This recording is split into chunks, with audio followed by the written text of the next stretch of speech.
नमस्कार, IND impact में आपका स्वागत है। मैं हूं मनोज सैनी। चौथी पारी क्या तैयारी? मुख्यमंत्री शिवराज सिंह चौहान की चौथी पारी चल रही, लेकिन चौथी पारी में आज एक साल बीत गया, तो साल क्या बेमिसाल रहा?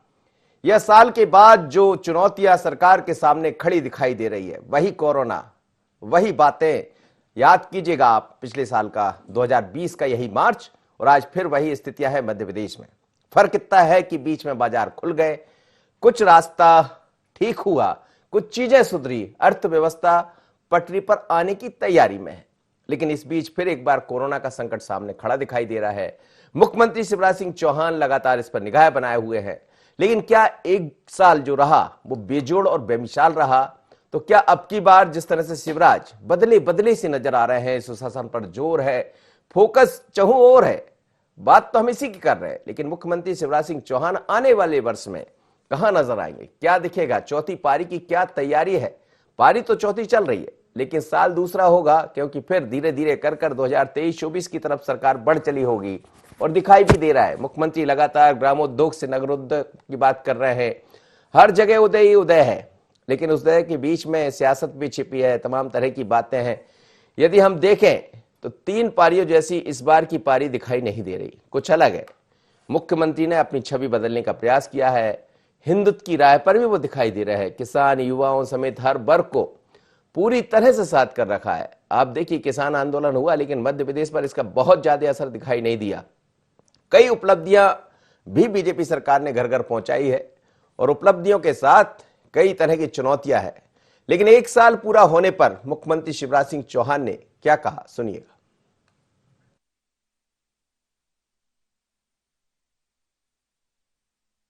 मुझे कहते हुए संतोष है कि उन कठिन परिस्थितियों में, जब अर्थव्यवस्था चौपट हो चुकी थी, कोरोना से लड़ने का कोई उपाय नहीं था, कोई सिस्टम नहीं था, टेस्टिंग लैब नहीं थी, पीपीई किट की व्यवस्था नहीं थी, अस्पतालों का बेहतर इंतजाम नहीं था, हमने सारी व्यवस्थाएं दिनों रात परिश्रम करके खड़ी करने का प्रयास किया। कोरोना का संकट अभी टला नहीं है, दूसरी लहर अभी आई है। ये लहर पिछली लहर से भी ज्यादा खतरनाक दिखाई दे रही है, लेकिन डरने की जरूरत नहीं है। हम इसका भी मुकाबला करेंगे। आपसे केवल एक ही प्रार्थना है, कोरोना से लड़ना है तो सावधान रहना है। हमारे पहले कार्यकाल में हमारी प्राथमिकता थी सड़कें, और मुझे आज कहते हुए खुशी है, मध्य प्रदेश में सड़कों का हमने जाल बिछा दिया।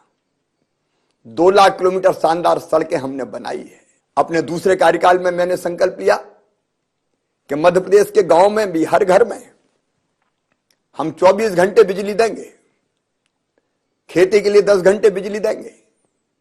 जब मैंने ये कहा था तो लोग मजाक उड़ाते थे, मध्य प्रदेश और 24 घंटे बिजली। लेकिन बहनों और भाइयों, आपके आशीर्वाद के कारण 2013 में वो संकल्प पूरा हुआ। हमारे तीसरे कार्यकाल में मैं जानता था मेरे बहनों और भाइयों कि खेती और किसान हमारी अर्थव्यवस्था की रीढ़ है, रोजगार देने का सबसे बड़ा साधन है, और खेती सिंचाई के बिना अधूरी है।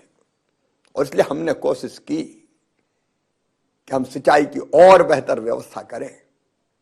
मुझे कहते हुए संतोष है कि 7.5 लाख हेक्टेयर से बढ़ा के सिंचाई की क्षमता हमने 41 लाख हेक्टेयर कर दी थी। हमने नर्मदा जी को क्षिप्रा जी से जोड़ा, हमने नर्मदा जी को गंभीर से जोड़ा, नर्मदा जी को काली सिंधु से जोड़ रहे हैं, पार्वती से जोड़ रहे हैं। वो पानी जो व्यर्थ चला जाता था, उन नदियों में डाल के जो सूख जाती थी, हमने न केवल सिंचाई की व्यवस्था की, बल्कि पीने के पानी का भी उत्तम इंतजाम किया। चलिए, तो शिवराज जी कह रहे हैं कि हमने तमाम तरह के प्लान तैयार किए हैं, लेकिन सबसे बड़ी चुनौती फिर एक बार कोरोना की है। लड़ना है, डरना नहीं है, पर चुनौतियों का सामना भी करना है, और इस बीच में कई विकास के कार्यों की तरफ भी हमारे कदम आगे बढ़ाना है। उन्होंने जिक्र किया एक बड़ी परियोजना, कैन बेतवा लिंक जो 15 साल से उलझी हुई थी, 1 साल पूरा होने पर यह तोहफा भी मध्य प्रदेश को मिल गया। लेकिन इस तोहफे के साथ और क्या होगा, मेरे साथ इस वक्त वरिष्ठ पत्रकार शिव अनुराग पटेरिया जी जुड़ रहे हैं। सर, आपका स्वागत है। 2 मेहमान और जुड़ेंगे, उनसे मैं आपका परिचय करा रहा हूं। मेरे साथ सुनील सराफ रहेंगे, कांग्रेस के विधायक है, साथ ही गोविंद मालू जी रहेंगे, भारतीय जनता पार्टी के वरिष्ठ नेता, उनसे भी हम बात करेंगे। पटेरिया साहब मेरे साथ जुड़ गए। सर, आपका स्वागत है। 1 साल शिवराज का आज पूरा हुआ है। इस साल को बेमिसाल कहा जाएगा। इस साल को लेकर आने वाले सालों में क्या चुनौती देख रहे हैं? चौथी पारी, अब क्या नई तैयारी दिखाई देती है?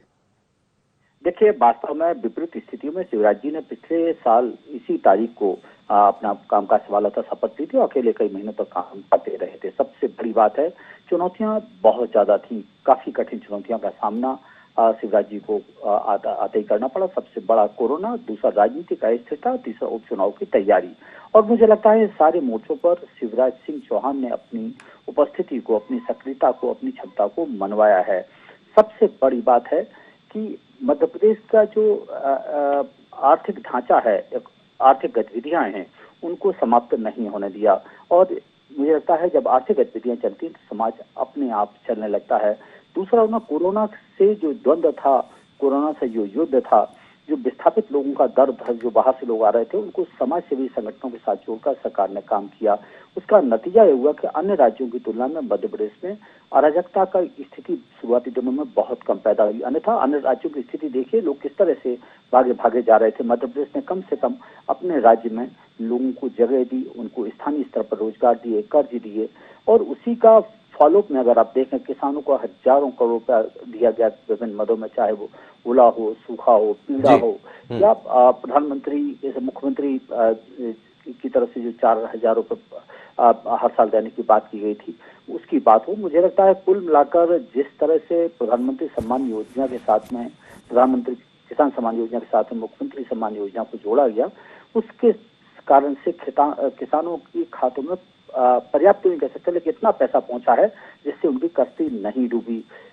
और इसके अलावा जो हमारे औद्योगिक क्षेत्र हैं, उनमें लगातार काम चलता रहा। आज ये नहीं कह सकता हूँ कि सारी स्थितियां ठीक हो गई हैं, आज हम फिर बुरे मुकाम पर आके खड़े हो गए हैं, लेकिन कहते ना, कुछ नहीं से कुछ बहुत अच्छा होता है। और कम से कम जो कोरोना के खिलाफ हमारी जंग है वो जारी है, और मुख्यमंत्री खुद इसकी कमान संभाले हुए हैं।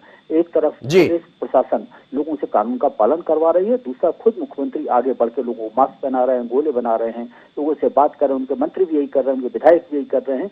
कुल मिला के एक माहौल, एक दृष्टि पैदा करने की कोशिश की जा रही है। जी जी, बिल्कुल आप ठीक कह रहे हैं। और यही है, मुख्यमंत्री शिवराज सिंह चौहान आने वाले वर्षों में जब आगे जो 2.5 साल का कार्यकाल बचा है वर्तमान सरकार का, तो उस पर कैसे काम करेंगे, इसीलिए हम चौथी पारी की बात कर रहे हैं। मेरे साथ गोविंद मालू जी जुड़ गए हैं, जैसा हम जिक्र कर रहे थे, और साथ ही सुनील सराफ जी।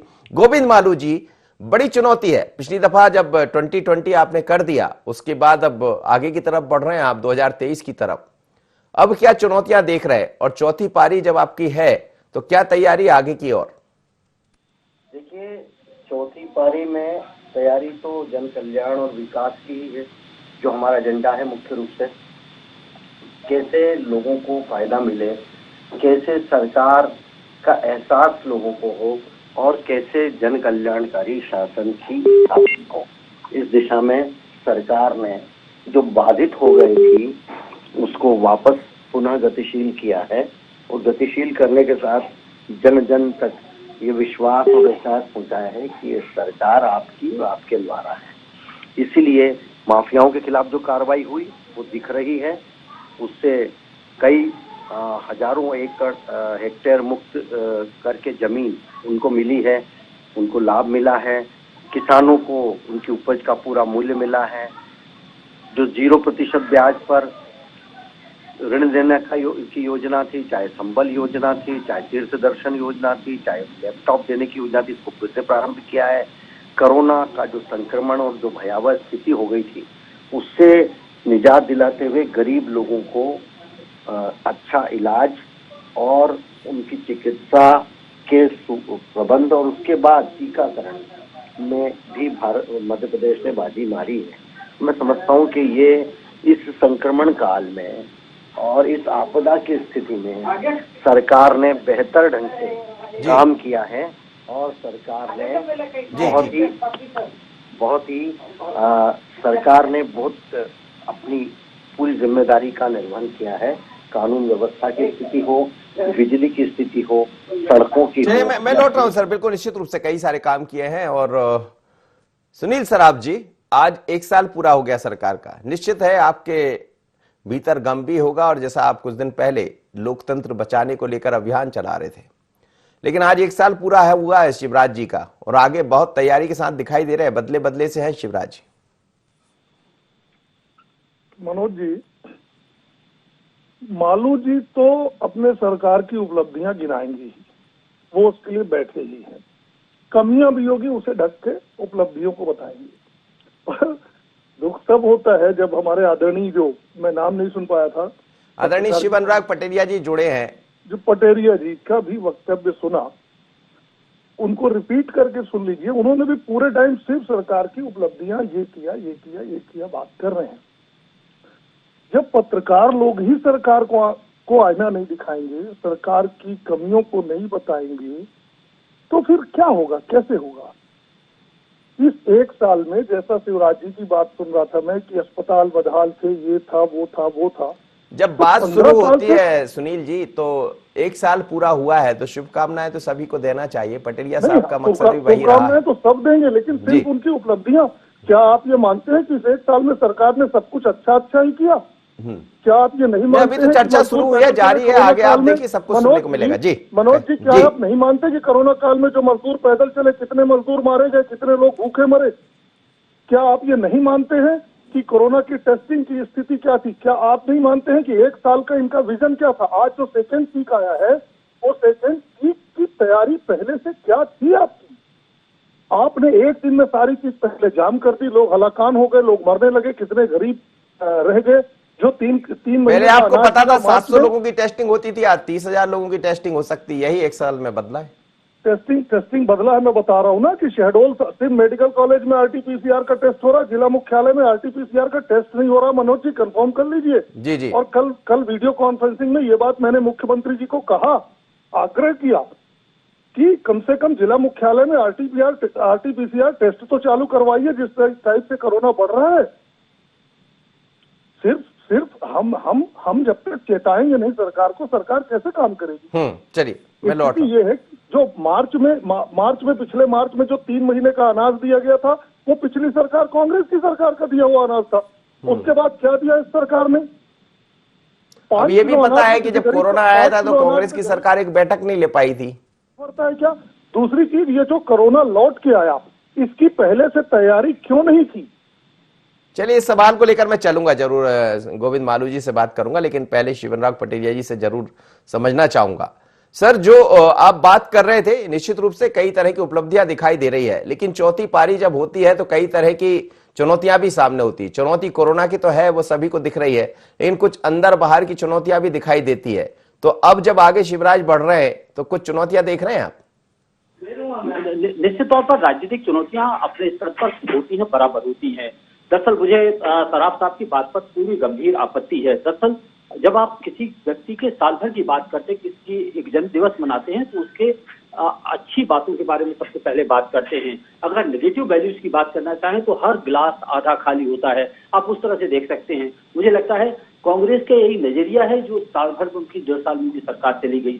सबसे बड़ी बात है, जब दिन होता है, किसी की शादी होती है, वर्षगांठ होती है, तो उसके बारे में आप अच्छी बातें करते हैं। आलोचना करने के लिए पूरा एक साल आपके सामने पड़ा होता है। निश्चित तौर पर शिवराज जी के सामने चुनौतियां हैं, कांग्रेस की तरफ से भी चुनौती है, भीतर से भी चुनौती खड़ी हो सकती है, और पश्चिम बंगाल के बाद में सारी चीजें आपके सामने हो जाएंगी। तो मुझे लगता है कि मुंडे मुंडे मत भिन्ना, हर मस्तिष्क में एक अलग सी चीज होती है, और राजनीति को देखने का नजरिया भी उसी तरीके से होता है।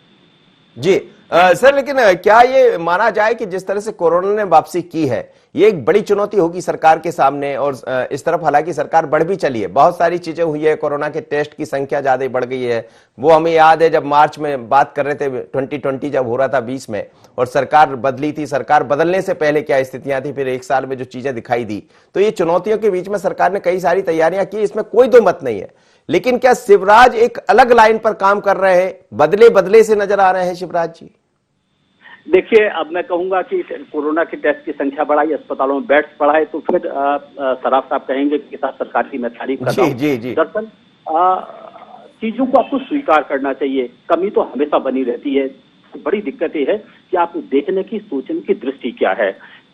आज आप जब कोरोना से लड़ रहे हैं तो कोई राज्य, राष्ट्र संपूर्ण नहीं है। अमेरिका जैसा राज्य को कोरोना से करा रहा है। इसमें कुछ हो रहा है तो आप सुझाव दीजिए ना। कांग्रेस क्या है, वॉलंटियर्स, जिस तरह सरकार जागरूकता अभियान कर रही है, दूसरी पार्टियों को भी आना चाहिए, आज को आना चाहिए, पत्रकारों को आना चाहिए, सबको आना चाहिए। मुझे लगता है सबसे, अगर दृष्टि नहीं बदली तो फिर सृष्टि कहां से बदलेगी। जी। चलिए, मैं लौट रहा हूं। गोविंद मालू जी, सुनील सराफ को सवाल खड़े कर रहे थे। गोविंद मालू जी, चलिए मैं लौटूंगा, शायद मालू साहब परिवार के साथ लगे हैं। ठीक है, लौटता हूं मैं। जी सुनील सराफ जी, सवाल यही है कि सवाल खड़े करना अच्छी बात है, लेकिन यदि आप तुलनात्मक दृष्टि से देखेंगे तो कहीं ना कहीं काम की तरफ बढ़ी तो है सरकार।